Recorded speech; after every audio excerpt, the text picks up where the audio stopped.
Olá, 16 de outubro de 2018, as principais notícias desta terça-feira estão aqui na TV Difusora. Um aplicativo tem diminuído a distância entre empresas e trabalhadores. 11 acidentes marcam feriado prolongado nas estradas que cortam o Maranhão. No esporte, Chapadinha é o novo líder na Série B do Campeonato Maranhense de Futebol e o Maranhão deve ter Raimundinho Lopes como treinador.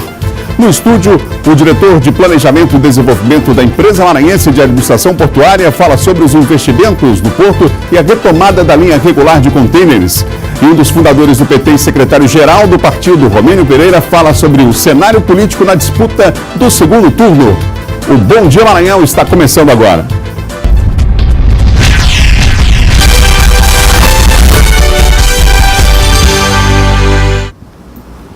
São 7 horas e mais 2 minutos, um ótimo dia para você que nos acompanha em todo o estado, 7 horas e 2 minutos, está começando mais um dia, a gente aqui ligando o Maranhão inteiro através da informação.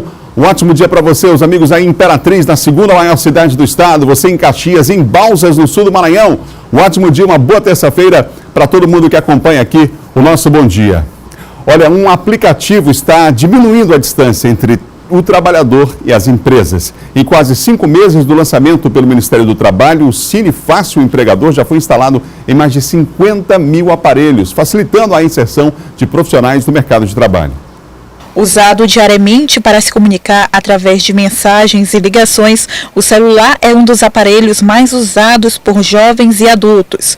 Mas há cerca de 5 meses ele também vem servindo para acompanhar vagas de empregos. Estamos falando do Cine Fácil Empregador.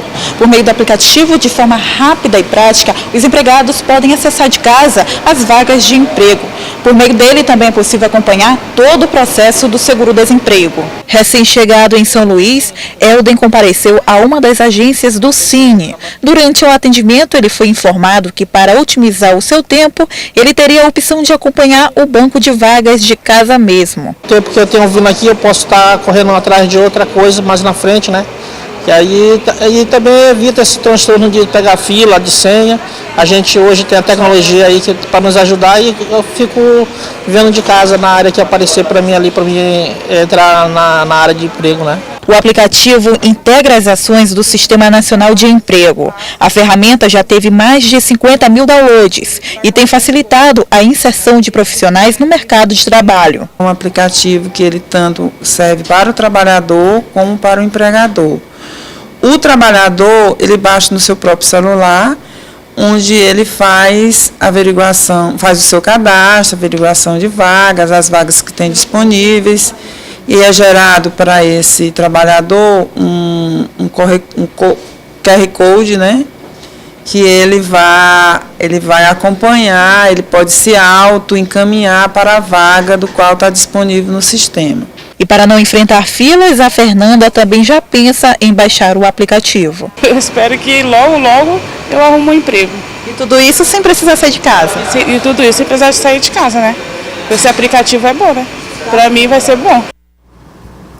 Muita gente já baixou e a gente espera aquilo que falou aqui a nossa entrevistada, que as pessoas consigam emprego. Afinal de contas, estamos falando de um país em mais de 13 milhões de desempregados, um número altíssimo realmente. São 7 horas e mais 4 minutos. Olha, a Polícia Rodoviária Federal fez um balanço dos acidentes no fim de semana prolongado nas estradas que cortam o Maranhão. Um total de 11 acidentes aconteceram nesse período. Em um deles, 4 pessoas ficaram feridas, entre elas 2 crianças. O condutor deste veículo, que caiu num barranco, teria invadido a contramão e colidido com um poste antes de cair. Os 5 ocupantes que estavam no carro foram socorridos por populares. Eles foram colocados na carroceria de outro veículo e depois trazidos para São Luís. 4 tiveram ferimentos leves, entre eles 2 crianças. Uma teve fratura na perna, a outra levou uma pancada na cabeça. Ninguém corre risco de morte. Teria invadido a faixa da contramão e colidido com o poste. A gente não tem em detalhes com os policiais que atenderam a ocorrência, mas grosso modo foi esse acidente com um ferido grave e foram conduzidos para o hospital na região. O acidente em Rosário não foi o único registrado nas estradas nesse final de semana. A Polícia Rodoviária Federal contabilizou 11 acidentes nas rodovias que cortam o estado nesse feriado. 18 pessoas ficaram feridas. Apenas uma morte foi registrada no quilômetro 67 da BR-135, no município de Santa Rita. onde um motociclista colidiu lateralmente com outro veículo e morreu no local. Confira agora o nosso giro de notícias. 4.563 carteiras nacionais de habilitação foram suspensas no Maranhão de janeiro de 2017 até agosto deste ano, segundo dados do Departamento Estadual de Trânsito. Ainda conforme o órgão, as apreensões desses documentos são baseadas em diversos artigos do Código Brasileiro de Trânsito. Os infratores tiveram um comportamento inadequado no trânsito, resultando em penalidades que sejam a suspensão do direito de dirigir veículos conforme previsto no Código de Trânsito Brasileiro. Um grave acidente na BR-316 deixou 6 feridos no início da noite desta segunda-feira no quilômetro 554 da BR-316, no município de Caxias. O acidente ocorreu por volta de 7h20 da noite no sentido decrescente, quando uma caminhonete S10 e um Fiat Palio colidiram frontalmente. Segundo a Polícia Rodoviária Federal, o condutor da S10 evadiu-se do local e não foi identificado. 3 pessoas ficaram gravemente feridas e outras 3 tiveram lesões leves. Uma mulher de 28 anos, identificada como Rosilene Santos e Santos, morreu após acidente envolvendo uma motocicleta e um ônibus ontem à tarde na Avenida Jerônimo de Albuquerque, no bairro da Coab. De acordo com testemunhas, a vítima e o marido, Rodrigo Pereira dos Santos, de 25 anos, estavam na moto e acabaram colidindo contra o ônibus durante uma tentativa de ultrapassagem. Com a colisão, a jovem bateu a cabeça no coletivo e morreu na hora. O acidente aconteceu próximo à maternidade Marli Sarney.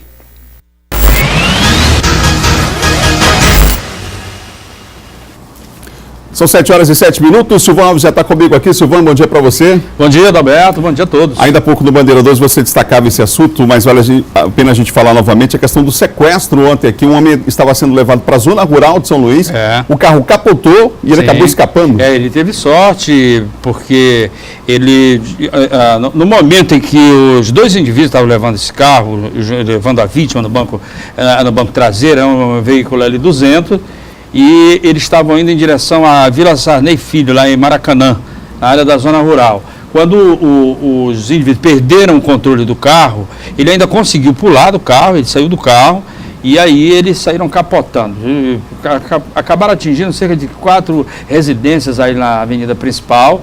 O carro também ficou totalmente destruído. A gente vê aí nas imagens, né? E ainda bem que, apesar de ser essa rua movimentada, a rua principal lá da Vila Sarney Filho, não estava passando ninguém na hora, né? Ainda bem, senão eles poderiam ter provocado uma tragédia. Eles também nada sofreram, porque saíram aí de dentro do carro e foram embora. A informação de moradores é que os 2 estavam armados de pistola, né? Saíram de lá empunhando as armas e foram embora. A polícia está tentando localizar algumas imagens de câmeras de segurança aí, de comércios, residências aí próximas. Inclusive aquela casa lá que teve a frente totalmente comprometida lá, Rio Telhado, é uma lojinha de informática lá. Que foi atingida ali Isso, exatamente, foi atingida pelo veículo. A polícia está tentando localizar imagens de câmeras de segurança que possibilitem, né, a visualização desses 2 indivíduos para, posteriormente, para que haja a identificação dos mesmos. O empresário, né, ele não sabe ao certo se eles iriam levá-lo para um cativeiro na área da zona rural, né, ou se eles iam, enfim, matá-lo, ou levar o carro dele, né, como geralmente acontece. Você sabe que esse carro, esse tipo de picape, é um veículo de preferência desses criminosos para ser clonado e mandado, inclusive, para outros estados, ou até mesmo por desmanche. A polícia vai investigar para justamente tentar identificar o que eles pretendiam realmente, a partir também de tentar chegar na identificação desses indivíduos aí. Silvão, se apresentou ontem o homem acusado de matar uma maranhense de Itapecuru-Mirim, que estava residindo em São Paulo. O crime aconteceu também lá na capital paulista? Foi agora, no começo do mês de outubro, ela foi encontrada morta, na cidade de Janiru, em São Paulo. Esse é o José de Ribamar Martins e ali é a Tainara, que era moça, né, que morava... Ela é de Itapecuru, a família dela toda de Itapecuru, inclusive deixou um filho, né, que ficava com os avós enquanto ela foi para São Paulo para trabalhar, se envolveu aí com o José de Ribamar Martins. Na verdade não foi na capital, foi no interior. Em Janiru, né? Em São Paulo, Janiru, São Paulo.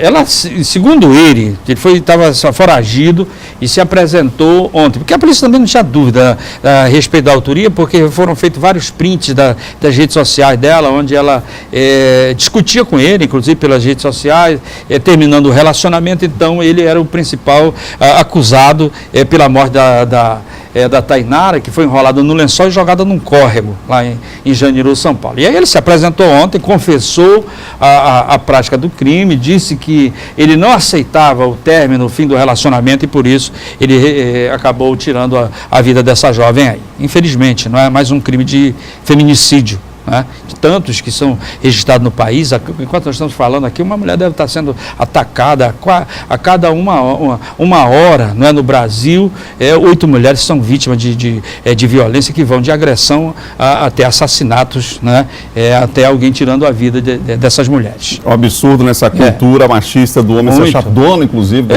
posse da mulher. Não aceita. Características semelhantes já aconteceram em vários crimes, né? Não aceita o fim do relacionamento e acaba cometendo o feminicídio. Infelizmente. Infelizmente. Um ótimo dia para você. Ok, Adalberto. Bom dia a você, bom dia a todos. São 7 horas e mais 12 minutos, 7h12. Agora nós vamos às informações da região Tocantina. É isso mesmo, de Imperatriz, Luiz Carlos Lima. Bom dia, Luiz. Muito bom dia, Adalberto. Bom dia a todos que nos assistem. A gente começa falando do encerramento do festejo em homenagem a Santa Teresa d'Ávila, padroeira aqui de Imperatriz. Ontem, uma multidão de fiéis participou da procissão que começou pelas águas do Rio Tocantins e depois seguiu pelas ruas até a Igreja Matriz de Santa Teresa d'Ávila. A chegada da santa foi esperada com paciência e oração. O primeiro momento foi marcado pela procissão fluvial a caminho do Porto da Balsa. 10 anos atrás eu tive um problema de saúde e me veio na minha cabeça de pedir a intercessão de Nossa Senhora, de Santa Teresa de Ávila a Jesus Cristo. E graças a Deus eu fui agraciado. A oração do Pai Nosso foi repetida várias vezes em um só coro e os fiéis também aproveitaram o momento para registrar. Santa Teresa, ela na história da igreja foi uma mulher inovadora, anunciou o evangelho, vivenciou como carmelita, criando novos carmelos. Após a chegada ao Porto da Balsa, milhares de pessoas já aguardavam a Santa Teresa de Jesus, como assim também é chamada. Dado início à procissão terrestre, passos apressados. Eu tenho um santuário preparado no Natal, né? E tenho um santuário preparado de Santa Teresa.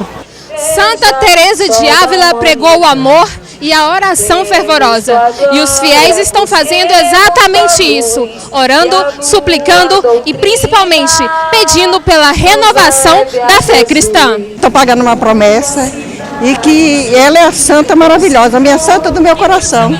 Eu sou devota desde quando nasci. E por ocasião das homenagens a Santa Teresa d'Ávila, ontem foi feriado municipal aqui em Imperatriz. Mas nem todo mundo pôde ficar em casa ou ir para o lazer, por exemplo. Muita gente passou o dia numa rotina normal de trabalho. O frentista Kleber, por exemplo, entrou às 6 horas da manhã para trabalhar neste posto de combustível. Não tem como não vir trabalhar, não. E o movimento? O movimento agora deu uma parada, né? Os pessoal saíram para se divertir, aproveitar o feriado também, né? 4 dias. As padarias pela cidade estavam cheias. Os funcionários trabalharam dobrado, já que muita gente aproveita a folga e prefere tomar café da manhã fora de casa. Por isso o movimento aumenta bastante, como ressalta esse confeiteiro. Padaria não pode fechar, sempre tem que ter o pão de cada dia pela manhã. E a gente trabalha todos os dias, sábado, domingo, feriado, a gente sempre está aqui. E as farmácias da cidade também se mantêm abertas durante o feriado municipal. Outros profissionais que trabalham duro nesta segunda-feira são os taxistas e mototaxistas. Não se encontra ninguém na cidade para poder carregar, poder levar para os lugares. Aí o número de corridas diminui. Reduz a 0. É isso, Adalberto, a gente volta com você aí no estúdio. Obrigado, Luiz. Um ótimo dia para todos aí em Imperatriz. São 7 horas e mais 15 minutos. No próximo bloco, o secretário-geral do Partido dos Trabalhadores participa de agenda de campanha de Haddad na capital e faz uma análise do momento político do segundo turno das eleições. É com ele que eu converso depois do intervalo e mais. Rosiana anuncia apoio a Jair Bolsonaro. São 7 horas e 15 minutos. Imagens ao vivo da Avenida Carlos Cunha, nesse momento aqui na capital maranhense, no sentido Jaracati Centro. Aliás, nos dois sentidos, o movimento já é intenso nessa manhã de terça-feira. Nós voltamos já.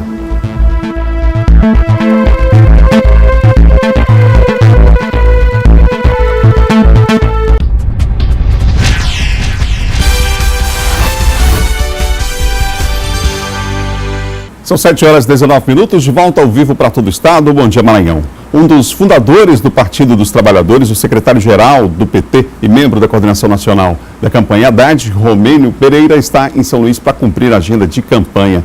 É com ele que eu converso agora aqui no Bom Dia. Bom dia. Bom dia, Adalberto. Prazer estar aqui com você. Um bom dia a todos que nos assistem também. Como é que vai ser essa agenda a ser cumprida hoje aqui na capital? Alberto, eu estive aqui ontem numa plenária do Partido dos Trabalhadores. Nós, a semana passada, tivemos com o nosso governador em São Paulo. E aí tinha a possibilidade de ter uma atividade ontem junto com vários partidos apoiando a campanha do Fernando Haddad. Mas terá a semana que vem e essa semana outras atividades, e eu vim para essa atividade mais específica do Partido dos Trabalhadores, onde que fizemos uma plenária e que vamos realizar várias atividades, tanto em São Luís, como nos municípios do interior do Maranhão. Ontem nós tivemos uma pesquisa de intenção de voto divulgada pelo Ibope, apontando Bolsonaro com 52% e Fernando Haddad com 37%, e avaliando inclusive a rejeição dos dois candidatos. Como é que o PT avalia essa pesquisa, que é uma das primeiras a sair agora nessa semana, digamos assim, depois das eleições? Primeiro, nós temos que dizer o seguinte: nosso candidato a presidente da República era o presidente Lula, que foi impedido de disputar essas eleições. E hoje faz 35 dias que nós lançamos Fernando Haddad como candidato a presidente. Não foi fácil, nós trabalhamos muito e tivemos um grande êxito no primeiro turno, que foi levar o nosso candidato a disputar as eleições do segundo turno. É bom lembrar, Alberto, que outros adversários nossos que já disputaram a candidatura à presidência, como o candidato do PSDB, teve 5%. E outras candidaturas. Então nós tivemos um grande sucesso em levar a nossa candidatura para o segundo turno, fizemos a maior bancada de deputados federais, agora estamos num processo dessa disputa para o segundo turno. Eu sou daqueles que não ficam olhando pesquisa. Eu acho que o momento é de trabalhar. Há 4 anos atrás as pesquisas davam a vitória para o candidato do PSDB, o senador Aécio Neves, em torno de 13, 14 pontos a mais, e nós viramos e ganhamos. Nós estamos fazendo um grande debate na sociedade, há uma grande parcela do eleitor que não votou no primeiro turno, e nós acreditamos que podemos conquistar esse voto, convencer aqueles que têm mais tranquilidade com o projeto que nós vamos apresentar para o país, e nós podemos ganhar as eleições dia 28 de outubro. Então eu não vejo pesquisa, eu gosto que a gente trabalhe, e é essa a nossa proposta para todo o país. É claro que havia uma expectativa em relação à candidatura, a possível candidatura do presidente Lula, mas dentro do próprio PT existem pessoas que fazem a avaliação de que houve uma certa demora, digamos assim, do lançamento da campanha do Haddad. O senhor acabou de citar, inclusive, os 35 dias de campanha. O senhor entende que isso poderia ter sido antecipado, ou o senhor não vê dessa forma? Não, o presidente Lula é a maior liderança que teve nesse país nos últimos 50 anos. Ele tem o tempo necessário que ele desejou do PT. Nós lançamos a candidatura dele, registramos a candidatura porque acreditamos na sua inocência de tudo que ele é acusado hoje. E ele, naturalmente, como nosso principal líder, achou que o momento nós lançamos só o Fernando Haddad naquele momento que a lei nos exigiu, porque se não tivesse isso, o presidente Lula estaria com o seu nome na cédula do primeiro turno, na urna do primeiro turno. E eu acredito que foi o momento que nós do PT e tanto o presidente Lula achamos que deveríamos trocar a campanha. Mas tivemos um sucesso, chegamos a quase 30% do eleitorado, e acredito que nós temos condições de virar esse processo nos últimos 12 dias que falta das eleições. Há quem faça uma leitura de que essa campanha não é entre dois candidatos, mas seria entre o PT e o anti-PT. O senhor lê dessa forma também, não? Não, olha, primeiro eu acho que essa coisa de anti-PT, nós temos aí um texto do eleitorado, e ficou comprovado agora nas eleições para presidente da República. Eu volto a repetir, nós tivemos um grande sucesso no primeiro turno das eleições, que foi levar o nosso candidato ao segundo turno. Eu acho que a outra candidatura, na minha opinião, representa um retrocesso na democracia, um retrocesso na questão dos direitos humanos, e eu acho que ele é um antissistema. Se você pegar as eleições pelo país afora, famílias que têm tradições nas políticas em vários estados saíram derrotadas. E se eu observar, por exemplo, assim, dois grandes partidos, que é o MDB e o PSDB, diminuíram as suas bancadas abaixo de 30 deputados federais. Então o PT tem a maior bancada federal, elegeu até o presente momento, junto com o PSB, o maior número de candidatos a governadores, com a grande chance de eleger Fátima Bezerra no Rio Grande do Norte. E eu acho que o voto que está sendo dado ao outro candidato é um voto antissistema. Eu acho que o que está acontecendo em vários estados do Brasil é uma derrota de personalidades da política a nível nacional e nos seus estados também. Ontem, numa entrevista coletiva, o candidato Haddad falou que é preciso corrigir o que esteve errado. É um meia-culpa, porque o senador eleito no Ceará, Cid Gomes, falou sobre isso e foi até criticado. Como é que o senhor entende essa fala do candidato? Olha, eu acho que assim, eu acho que todos os partidos deveriam fazer uma meia-culpa. Eu acho que o PT e o nosso candidato a presidente da República, Fernando Haddad, está fazendo isso de uma forma que muitos de nós já defendíamos.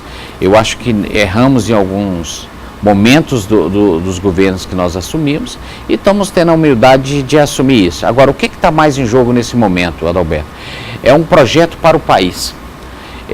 A população brasileira conhece o PT, sabe o que o PT fez e hoje é uma aposta, na minha opinião, no escuro. Nós não sabemos o que pode acontecer se o outro candidato ganhar as eleições. Então, assim, por isso que nós estamos trabalhando, a eleição se ganha 2, 3 dias antes, isso ficou comprovado no primeiro turno e é isso que nós vamos tentar fazer nesses últimos 12 dias que falta até o dia 28. Confirmando então a agenda de hoje aqui na capital e na sede, no diretório, agora pela manhã uma entrevista coletiva, não é? Isso, vou falar com alguns órgãos de imprensa, devo fazer uma visita talvez ao PCdoB e retorno a Brasília, depois eu viajo para Tocantins para fazer atividades de campanha também. Obrigado pela entrevista aqui no Bom Dia Maranhão, obrigado pela presença aqui na TV Difusora. Muito obrigado, Adalberto. Foi um prazer estar com vocês e com certeza estar aqui falando com toda a população do Maranhão, com a qual nós temos um carinho, um apreço muito grande. Obrigado mais uma vez. São 7h27, quase 30 milhões de eleitores não compareceram às urnas no primeiro turno das eleições em todo o país. Veja na reportagem do Ciro Mineiro os cuidados que se deve ter para ficar em dia com a Justiça Eleitoral. O eleitor que não votou no dia 7 de outubro, data em que aconteceu o primeiro turno, terá até 60 dias para justificar a ausência. Quem não comparecer às urnas no segundo turno, o procedimento será o mesmo. Aquele eleitor que não votou e não justificou no primeiro turno, ele pode votar no segundo turno e deve, porque o segundo turno é uma outra eleição. Ainda existem eleitores que acham que quem votou no primeiro não precisa votar no segundo. E sim, é preciso votar, o voto é obrigatório e cada turno é uma eleição diferente. Em todo o país, não compareceram às urnas quase 30 milhões de eleitores, o que equivale a 20,32% segundo o Tribunal Superior Eleitoral. Esse é o mais alto índice de abstenção desde 1998. As consequências para quem não votar e nem justificar serão inúmeras. O eleitor ficará impedido de requerer passaporte ou carteira de identidade. Pode ficar sem receber salários de entidades públicas ou assistidas pelo governo. Pode ser impedido de participar de concorrência pública ou administrativa em qualquer instituição da União. Não será aceita a inscrição em concursos públicos ou tomar posse em cargos públicos, e até mesmo ficar sem renovar a matrícula em instituições de ensino ou fiscalizadas pelo governo. Há situações em que os cidadãos correm o risco de ter o título cancelado. Isso é muito comum, por exemplo, naqueles casos em que o eleitor ficou 3 pleitos sem votar. Pode haver um bloqueio do CPF deste eleitor, porque as informações se comunicam. O eleitor que já está sem quitação eleitoral agora está com um cancelamento do título. É mais grave, o eleitor tem que fazer uma revisão ou uma transferência para atualizar a sua situação. Então, é melhor que o eleitor não deixe chegar a um cancelamento e resolva a sua pendência com a Justiça Eleitoral o mais rápido possível. – 7h29, John Coutry, nosso comentarista de política, participando aqui do Bom Dia. Olá, John, boa terça-feira para você. Boa terça, Adalberto, boa terça a todos. Ô, John, explica pra gente, no primeiro turno, na campanha, a candidata ao governo, Rosiana Sarney, fez várias inserções e durante o horário eleitoral falava que ela parecia muito com Lula, desde a origem, enfim, ela usava alguns argumentos ali de proximidade do ex-presidente Lula. E agora, o grupo e ela mesma anuncia apoio a Jair Bolsonaro? Adalberto, parece oportunismo do grupo Sarney, da candidata Rosiana Sarney, porque passou o primeiro turno brigando com o Flávio Dino para ver quem era o dono do Lula aqui no Maranhão. Inclusive colocou em sessões, foi na Justiça Eleitoral para que ela pudesse usar a imagem do Lula. E aí, diante do apoio, da confirmação do Fernando Haddad, o apoio ao Flávio Dino, ainda assim ela continua insistindo no sentido de tirar vantagem em relação à imagem do Lula aqui no Maranhão, que tem uma popularidade muito grande. Só que agora, de uma hora para outra, perdeu a eleição no primeiro turno e declarou, reuniu o grupo ontem, segunda-feira pela manhã, e declarou apoio ao Jair Bolsonaro aqui no Maranhão. Ou seja, saiu como se fosse aí, ela vendo que o Bolsonaro vai ganhar, já tentando pegar carona na vitória do Bolsonaro. Até porque o senador José Sarney, o grupo Sarney, nunca foram oposição a presidente nenhum. Todo presidente que ganha, que vence as eleições, eles fazem um acordo através do MDB, e com Jair Bolsonaro não é diferente. Além dela, da Rosana Sarney, claro, já haviam declarado apoio ao Bolsonaro, o Adriano Sarney. O Adriano Sarney, inclusive, no interior, na campanha do primeiro turno, disse que a Rosiana era o Lula do Maranhão. E aí, de uma hora para outra, ele declarou apoio ao Bolsonaro. Parece aí uma contradição, um paradoxo. O Ricardo Murat também já declarou apoio ao Jair Bolsonaro. Vários membros do clã, o próprio o Sarney Filho, que foi candidato ao Senado, mantém a neutralidade. Ele disse que não apoia os dois candidatos, mas o grupo Sarney, a família Sarney, em sua maioria, em sua totalidade, vai apoiar a candidatura do Jair Bolsonaro e, claro, vai fazer agendas de campanha, inclusive aí disputar, acho que vão querer também brigar para ser o dono do Bolsonaro junto com a Maura Jorge e com o Chico Carvalho aqui no Maranhão. Então aí a Rosiana declarando, claro, desde a semana passada, ela já veio contactado com alguns interlocutores, vendo a possibilidade, porque segundo ela, Adalberto, na chapa do Haddad tem o PCdoB. O PCdoB é o vice com a Manuela Dávila. Só que ela não viu isso no primeiro turno. No primeiro turno também o PCdoB era aliado do PT, ainda assim ela tentava querer pegar carona no Lula. Mas agora aí, essa disputa aqui no Maranhão, o Flávio Dino fazendo campanha para o Fernando Haddad, inclusive nas redes sociais, e agora a Rosana Sarney do lado contrário, com o Jair Bolsonaro. João, lá em Bacabal, além de votar para presidente da República, nós temos uma outra eleição lá daqui a 2 semanas, não é isso? É isso. Lá, 2 votações, primeiro para presidente da República e depois para prefeito da cidade. Porque em Bacabal vai ter outra eleição. A candidatura do Zé Vieira, que foi eleito prefeito, foi indeferida pelo TSE e a Justiça Eleitoral determinou novas eleições, será o dia 28 de outubro, juntamente com as eleições presidenciais. Lá em Bacabal, Adalberto, são 58 mil eleitores. 58 mil eleitores que devem votar para 6 candidatos a prefeito. Há 2 candidatos que polarizam a disputa lá em Bacabal. O atual presidente da Câmara, o Edivan Brandão, que assumiu interinamente a prefeitura, e o César Brito. O César Brito conta com o apoio do governador Flávio Dino e o Edivan Brandão tem o apoio do MDB. Ou seja, a disputa polarizada entre esses 2 candidatos lá em Bacabal, uma disputa muito acirrada entre eles dois, e não se sabe quem será o vencedor, Adalberto, lá em Bacabal. Claro, além disso, o João Alberto e o Roberto Costa apoiam o Edivan Brandão e o Zé Vieira apoia o César Brito, que é lá o candidato do governador Flávio Dino. Ô, John, vamos falar de eleição e falar sobre o resultado do primeiro turno e agora o que se vê daqui para frente, né? O presidente do PDT, o Carlos Lupe, reafirmou que está preparando o Ciro agora para 2022? O Carlos Lupe deu uma coletiva ontem, está sendo muito cobrado, ele, o PDT e o Ciro, para que participe da campanha do Haddad. Mas o Ciro viajou para a Europa, o próprio irmão dele ontem deu declarações também aí críticas ao PT, dizem que o PT tem de fazer meia-culpa, que era necessário, né, que o PT, a turma do PT era responsável pelo Bolsonaro, mas paralelo a isso, o Carlos Lupe disse que o Ciro será candidato em 2022, que o Ciro será preparado para concorrer novamente e que eles, claro, estarão com o Haddad, mas aquele apoio crítico, ou seja, mais, segundo ele, o próprio Lupe, mais o anti-PT, o antifascismo, o anti-autoritarismo do Bolsonaro, mais do que o próprio apoio ao PT e ao Haddad. Mas eles estarão aí, ontem em várias capitais o PDT está participando dessa articulação no sentido de fortalecer a campanha do Haddad. Aqui em São Luís, inclusive, o PDT está dando esse apoio através do candidato ao Senado, Everton, e eles devem fortalecer junto com o Flávio aqui essa campanha do Haddad em vários momentos, mas é claro que o PDT já pensa no futuro, já pensa na candidatura do Ciro. É claro, o Ciro também, não se sabe se ele ainda irá disputar uma eleição.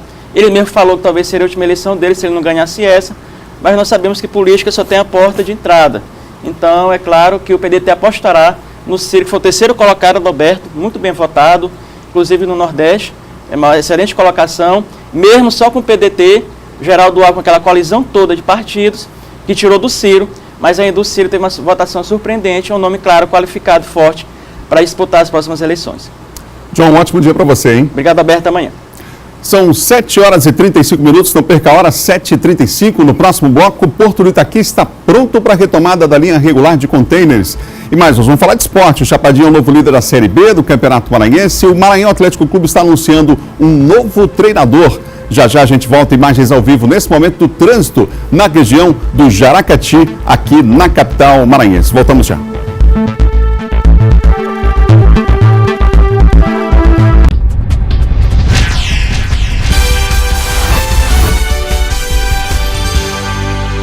São 7 horas e 38 minutos, de volta o Bom Dia Maranhão ao vivo para todo o estado. O Porto do Itaqui está pronto para a retomada da linha regular de contêineres. O porto tem potencial para movimentar 1.800 contêineres mês. E para nos falar mais sobre o significado dessa retomada para o estado, eu recebo aqui no estúdio do Bom Dia Maranhão o diretor de Planejamento e Desenvolvimento da EMAP, Jailson Luiz. Bom dia. Bom dia, tudo bem? Tudo bom. Vamos traduzir para as pessoas o significado de operar novamente com os contêineres aqui no Porto do Maranhão, para que as pessoas tenham uma ideia realmente do crescimento do Porto, da dimensão, inclusive, dessas operações. Ok. Bom dia a todos os maranhenses, é um prazer estar aqui nessa entrevista falando do Porto do Itaqui. O contêiner hoje, ele é o que tem de mais moderno na indústria portuária e de transporte. Ele democratizou muito o transporte de longo curso e de cargas pesadas, porque hoje você pega assim um container, ele tem capacidade de carregar até em torno de 25 a 30 toneladas e muitas vezes o pequeno produtor ele não tem o volume para encher um navio. O navio que vem aqui para o Itaqui são navios de 40, 50, 70 mil na Vale do Rio Doce, são coisas de 450 mil toneladas. Então um container com 20, você pode dividir esse container em 3 partes e você colocar 3 produtores e carregar diferentes produtos para o mesmo mercado. Então é democratização. Fora isso, o container ele traz muitos serviços agregados, como o serviço de limpeza, de manutenção, e o principal dele hoje é que o mundo inteiro só fala em container na parte de transporte, principalmente marítimo. A gente está falando então em emprego, renda, enfim, há uma estrutura aí que favorece, inclusive, o investimento privado e a geração também de emprego, né? Sem dúvida.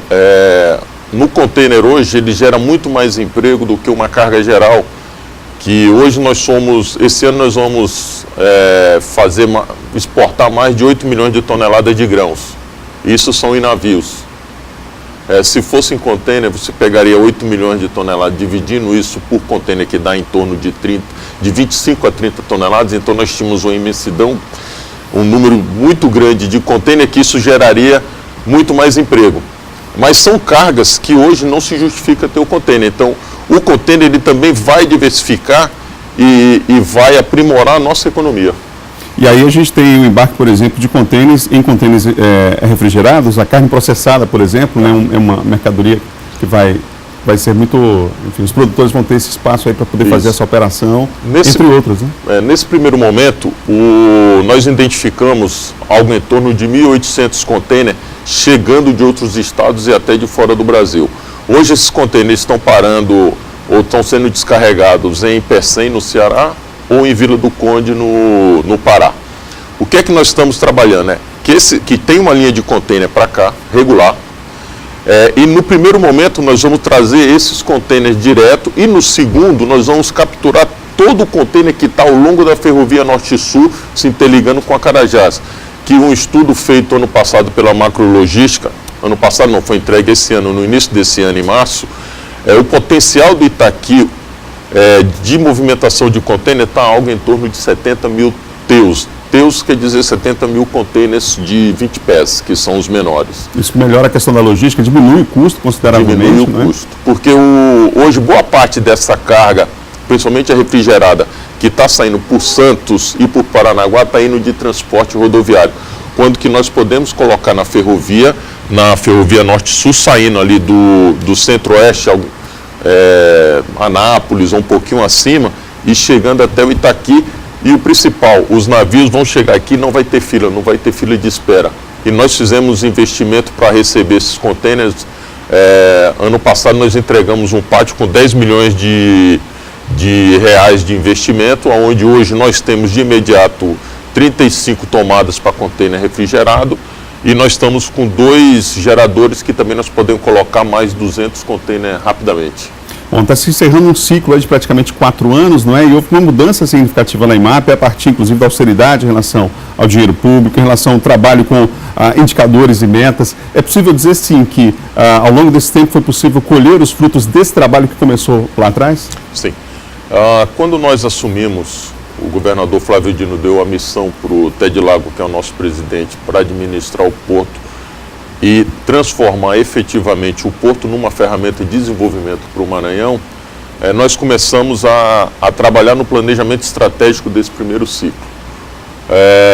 Era inadmissível um porto da importância que tem o Itaqui não ter um planejamento estratégico para pelo menos dar um norte. Então, nós, juntamente com as políticas do Estado, nós conseguimos identificar quais eram os vetores de desenvolvimento e preparar o porto para isso. Entre outras coisas, na nossa missão estava lá, ser uma empresa pública de administração portuária referência no Brasil. Hoje, pelos indicadores que nós temos, se nós não somos a melhor empresa portuária pública em gestão, nós estamos ali entre as 3 melhores. Quinta-feira passada, nós fomos certificados na ISO 14000, que é uma ISO do meio ambiente.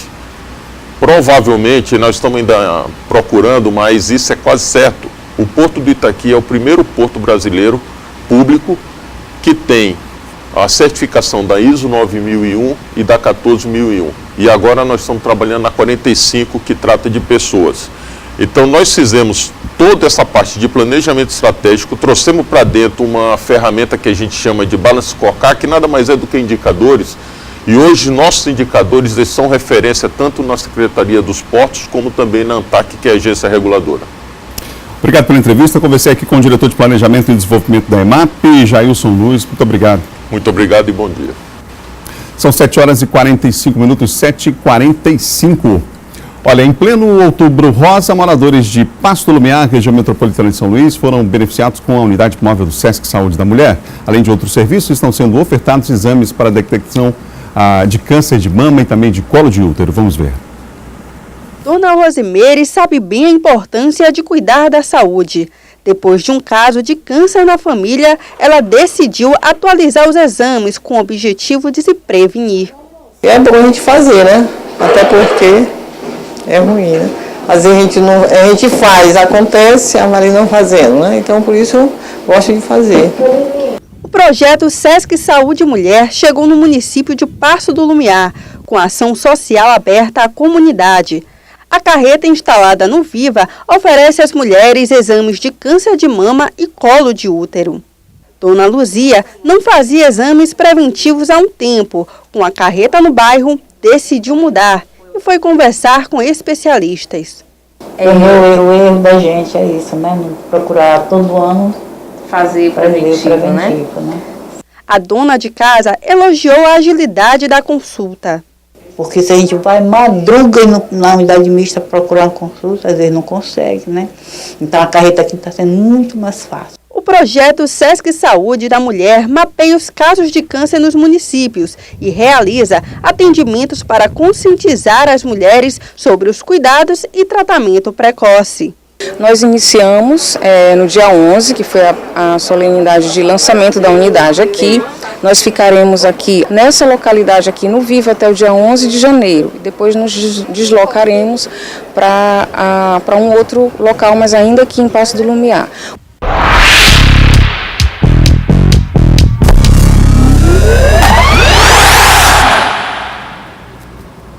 Já está comigo aqui, Laércio Júnior, bom dia para você. Bom dia. Vamos começar falando de Campeonato Maranhense da Série B, Laércio? Série B porque tem mudança importante. Juventude que montou um timaço, jogadores do Moto, do Imperatriz, com experiência de Campeonato Brasileiro da Série D e da Série C.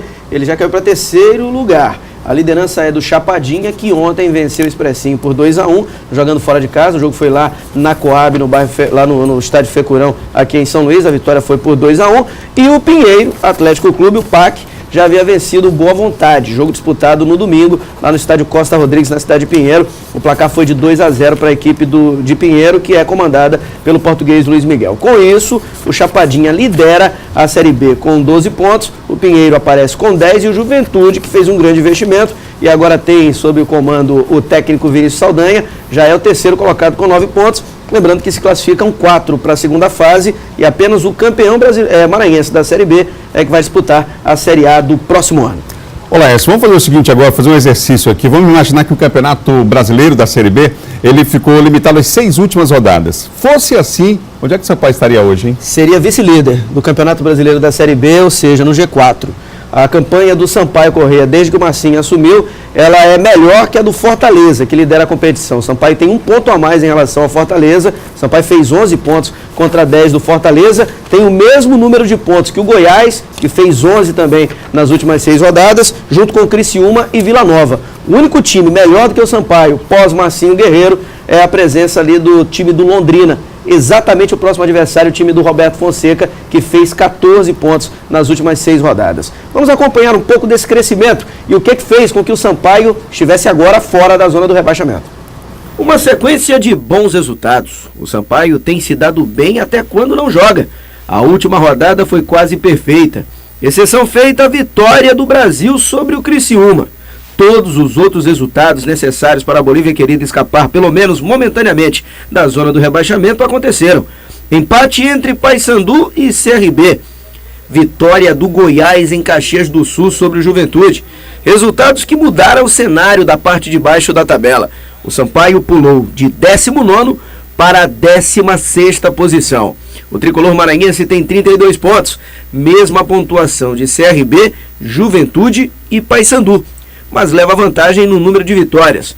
Foram 8 vitórias da Bolívia Querida contra 7 dos alagoanos e paraenses e 6 dos gaúchos.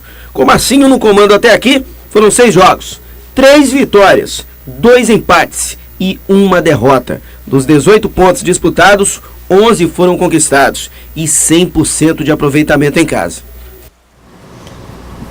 A mudança quase que dá água para o vinho. E o Sampaio tem esse desafio contra o Londrina. O Londrina não terá o Dagoberto, ele vem para cá desfalcado. Em compensação, o Sampaio terá o retorno do Fernando Sobral, o Jocinei também à disposição e as dúvidas, Eloy e João Paulo, não é? Mas o Marcinho tem praticamente todo o elenco à disposição para conquistar um bom resultado. O jogo do Sampaio será o último desta rodada, 21 horas, às 9 da noite do próximo sábado, aqui no estádio do Castelão, onde o Marcinho vem mantendo 100% de aproveitamento e invicto na temporada, hein? No Castelão ele não perdeu, dirigindo Moto, dirigindo Imperatriz e dirigindo o Sampaio Corrêa.